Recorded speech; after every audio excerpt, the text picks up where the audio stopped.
Je crois que c'est le début d'une révolte sociale qui est légitime et on voit que cette journée est réussie parce que j'entends depuis ce matin qu'il y a moins de monde sur les Champs-Élysées, etc. La réalité, c'est qu'il y a des milliers de personnes malgré le fait que le gouvernement a tenté de créer une véritable psychose.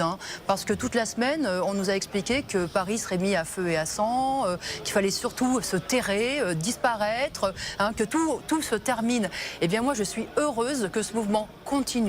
Et je milite pour que, y compris, qu'il se développe dans les entreprises. Parce que c'est aussi dans les entreprises qu'on se battra pour des salaires corrects, dignes. C'est dans ces entreprises où il y a de l'argent aussi. Quelqu'un a expliqué qu'il y avait de l'évasion fiscale. Oui, c'est vrai. Il y a 60-80 milliards d'évasion fiscale. Mais il y a des milliards et des milliards qui s'accumulent à un pôle. Il y a une classe capitaliste, un grand patronat qui est richissime. À PSA, à Carrefour, chez Toyota, dans toutes les grandes entreprises. Et là aussi, les travailleurs doivent revendiquer leur dû, c'est-à-dire un salaire qui augmente parce que tous les prix augmentent. Voilà la réalité de la société. Alors, si aujourd'hui les travailleurs se lèvent, se disent ça suffit, on a pris la crise en pleine figure, la crise de 2008, il y a les licenciements, l'aggravation des conditions de travail. Eh bien, nous maintenant, on revendique notre droit, nos dus, des emplois et des augmentations de salaire. Eh bien oui, bien sûr qu'on ira de l'avant.